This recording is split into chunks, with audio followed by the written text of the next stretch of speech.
Theophin, ED എന്ന് പറയുന്ന ദേശീയ ഏജൻസി രാജ്യത്തെ ജനങ്ങളുടെ മുന്നിൽ നാണം കെട്ടി നിൽക്കുകയാണ്. ഇവർ ED നടത്തുന്ന പല ഓപ്പറേഷനുകളുടെയും പിന്നാലെ കൈക്കൂലി ആവശ്യപ്പെടുന്നു, അങ്ങനെ ഒരു പ്ലാൻ ആസൂത്രണം ചെയ്യുന്നു എന്നുള്ളത് തന്നെയാണ് മനസ്സിലാക്കാൻ കഴിയുന്നത്. ഇപ്പോൾ ഇന്നലെ തന്നെയാണ് കൊല്ലത്ത് നിന്നുള്ള മറ്റൊരു വ്യവസായി കൂടി 2 കോടി ഇത്തരത്തിൽ കൈക്കൂലി ആവശ്യപ്പെട്ടു എന്ന തരത്തിൽ വാർത്തകൾ പുറത്തു വരുന്നത്.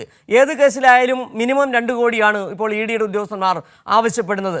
ഇതിൽ ഇന്നലെ വന്ന കേസിന് പിന്നാലെ നിരവധി കേസുകൾ ഇതുമായി ബന്ധപ്പെട്ട് പണം തട്ടിപ്പ്, കൈക്കൂലി വാങ്ങിയ കേസുകൾ ഒന്നൊന്നായി പുറത്തു വരികയാണ്. വിജിലൻസ് ഇക്കാര്യത്തിൽ നിരവധി മൊഴികൾ ലഭിച്ചിട്ടുണ്ട്. എന്താണ് ഇതുമായി ബന്ധപ്പെട്ട് കൂട്ടിച്ചേർക്കാൻ കഴിയുന്ന മറ്റു വിവരങ്ങൾ? വിജിലൻസ് പങ്കുവെക്കുന്ന മറ്റു കാര്യങ്ങൾ എന്താണ്? സിജു,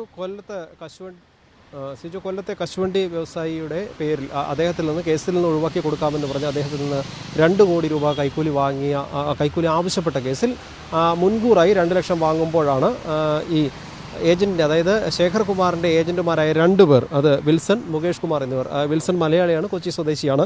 മുകേഷ് കുമാർ എന്നയാൾ ഉത്തരേന്ത്യക്കാരനാണ്. ഇവർ 2 പേർ പിടിയിലാകുന്നത്. ഇവരുടെ ഈ ശേഖർ കുമാറുമായുള്ള ED ഉദ്യോഗസ്ഥരുമായുള്ള അടുപ്പവും ബന്ധവുമാണ് പിന്നീട് ചോദ്യം ചെയ്യലിൽ വ്യക്തമായത്. കാരണം ഇവർ ഈ വ്യവസായം സമീപിച്ച് പറയുമ്പോൾ തങ്ങൾക്ക് കേസ് ഒത്തുതീർപ്പാക്കാം, ഇത്ര രൂപ നൽകണം, 2 കോടി രൂപ നൽകണം, EDയിൽ തങ്ങൾക്കുള്ള ബന്ധം, ഉദ്യോഗസ്ഥരുള്ള സ്വാധീനം അറിയിക്കാൻ അടുത്ത ദിവസം സമൻസ് അയപ്പിക്കാമെന്ന് പറഞ്ഞു. അങ്ങനെ അടുത്ത ദിവസം സമൻസ് അയക്കുകയും പറഞ്ഞ ദിവസം തന്നെ സമൻസ് ലഭിക്കുകയും ചെയ്തിട്ടുണ്ട്.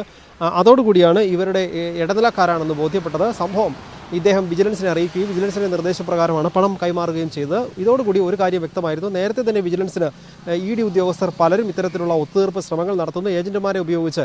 ഒരു കാര്യം ഏറ്റവും കൂടുതൽ എടുത്തു പറയേണ്ടത്, ഈ ED എടുക്കുന്ന കേസുകളിൽ പലതിലും പ്രതികൾ ശിക്ഷിക്കപ്പെടാറില്ല. എല്ലാത്തിലും, അതായത് വളരെ വേഗം തന്നെ വ്യവസായികളായ വലിയ പണമിടപാട് നടത്തുന്നവരെ തപ്പിപ്പിടിച്ച് ഏജന്റുമാരെ ഉപയോഗിച്ച് അവർക്കെതിരെ കേസെടുക്കുന്നു, അവരെ ചോദ്യം ചെയ്യുന്നു. അവർ കൂടുതൽ സമ്മർദ്ദത്തിലാവുമെന്ന സാഹചര്യം അവരെ തോന്നിപ്പിച്ചുകൊണ്ട് ഏജന്റുമാരെ അയക്കുന്നു, പണം വാങ്ങി കേസെല്ലാം സെറ്റിലാക്കുന്നു. ഇതാണ് രീതി. ഇത് പല കേസുകളിലും ഉണ്ടായിട്ടുണ്ട്. സ്വർണ്ണക്കടത്ത് കേസിലുണ്ടായിട്ടുണ്ട്. അതോടൊപ്പം ചില ക്വാറി ഉടമകളിൽ നിന്ന് പണം വാങ്ങിയ കേസുണ്ട്. അങ്ങനെ ലക്ഷങ്ങളും കോടികളാണ് ആദ്യം ആവശ്യപ്പെടുക. കഴിഞ്ഞ ദിവസം മറ്റൊരു കേസ്, മോഡേൺ ഗ്രൂപ്പ് ഓഫ് ഇൻസ്റ്റിറ്റ്യൂഷൻ്റെ, എഡ്യൂക്കേഷൻ ഇൻസ്റ്റിറ്റ്യൂഷൻ്റെ ചെയർമാൻ മാധ്യമങ്ങളോട് പ്രതികരിച്ചതനുസരിച്ചാണെങ്കിൽ അദ്ദേഹത്തോടും ഇതുപോലെ കോടികൾ ആവശ്യപ്പെടുന്നു, 2 കോടി ആവശ്യപ്പെടുന്നു. അതിനുശേഷം ലക്ഷങ്ങളാകുന്നു. അദ്ദേഹം പണം നൽകാൻ തയ്യാറാകുന്നില്ല. ഏറ്റവും ഒടുവിൽ 25,000 രൂപയെങ്കിലും നൽകാം ആവശ്യപ്പെടുന്നു. ആ രീതിയിലേക്ക് വരെ കാര്യങ്ങൾ പോവുകയാണ്. അങ്ങനെ ഏജന്റുമാരെ ഉപയോഗിച്ച്, മധ്യസ്ഥന്മാരെ വെച്ച് പണം, അതായത് നെഗോസിയേഷൻ നടത്തി പണം വാങ്ങുകയാണ് ഇവർ ചെയ്യുന്നത്. ED രജിസ്റ്റർ ചെയ്യുന്ന കേസുകളിൽ 95% ശിക്ഷിക്കപ്പെടുന്നില്ല. കേസ് എങ്ങും എത്താതെ പോവുകയാണ് ചെയ്യുന്നത്. രാജ്യത്ത് കഴിഞ്ഞ ഈ ദേശീയ അന്വേഷണ ഏജൻസി ED എടുത്ത കേസുകളുടെ ചരിത്രം പരിശോധിച്ചാൽ അതാണ് മനസ്സിലാക്കാൻ കഴിയുന്നത്.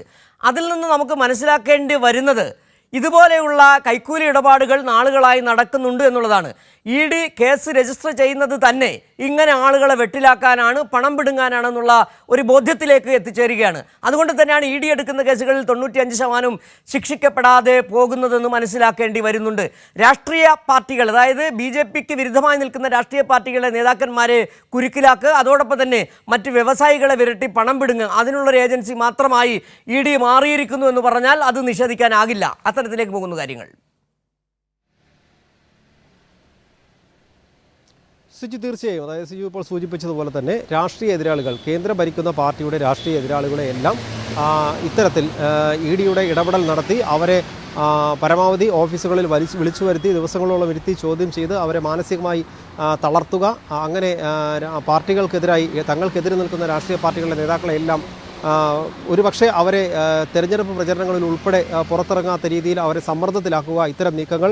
അതോടൊപ്പം തന്നെ തങ്ങളെടുക്കുന്ന കേസുകൾ, ഈ മണി ലോണ്ടറിങ് അന്വേഷിക്കുക, അത് ഇല്ലാതാക്കുക എന്നതാണ് EDയുടെ പ്രധാന ലക്ഷ്യം, ഇവരുടെ ചുമതല. പക്ഷേ അത് മാത്രം ചെയ്യുന്നില്ല, മറ്റു കാര്യങ്ങളൊക്കെ ഇങ്ങനെ ചെയ്ത് പല കേസുകളെടുക്കുന്നു. ഈ കേസുകളെടുത്ത ശേഷം മധ്യസ്ഥന്മാരെ അയക്കുന്നു, ഒത്തുതീർപ്പാക്കുന്നു, പണം വാങ്ങുന്നു. അതും ചെറിയ രീതിയിലല്ല, കോടികളാണ് ആവശ്യപ്പെടുന്നത്. ഒന്നും കിട്ടിയില്ലെങ്കിൽ അവസാനം ഒരുപക്ഷെ നമുക്ക് പറയാം, കിലുക്കത്തിൽ ജഗതി പറഞ്ഞതുപോലെ അവസാനം 1 രൂപയെങ്കിലും തരുമോ എന്ന രീതിയിലേക്ക് കാര്യങ്ങൾ മാറുന്നു. അത്തരത്തിലുള്ള നെഗോസിയേഷൻ വരെ പലയിടത്തും നടന്നതായിട്ടുള്ള വാർത്തകളാണ് പുറത്തു വരുന്നത്. എന്തായാലും ഈ ഏജൻസിയുടെ വിശ്വാസ്യത നഷ്ടപ്പെട്ടിരിക്കുന്നു. വിജിലൻസ് ഇതുമായി ബന്ധപ്പെട്ട് നിരവധി പരാതികൾ വിജിലൻസിന് ലഭിച്ചിട്ടുണ്ട്. രേഖാമൂലമല്ലാതെ വിജിലൻസിന് കിട്ടിയ വിവരങ്ങളുണ്ട്. അതിൻ്റെ അടിസ്ഥാനത്തിൽ വിജിലൻസ് നേരത്തെ തന്നെ അന്വേഷിച്ച് വരികയായിരുന്നു. ഇതിനിടയിലാണ് കൊല്ലത്തെ വ്യവസായിയുടെ പരാതി ലഭിച്ചത്. ഇനി എന്തായാലും തുടർച്ചയായി നിരവധി പരാതികൾ ഒരുപക്ഷെ രേഖാമൂലം തന്നെ വിജിലൻസ് നടപടിയെടുത്ത് തുടങ്ങിയ സ്ഥിതിക്ക് രേഖാമൂലം തന്നെ ഉണ്ടാകും.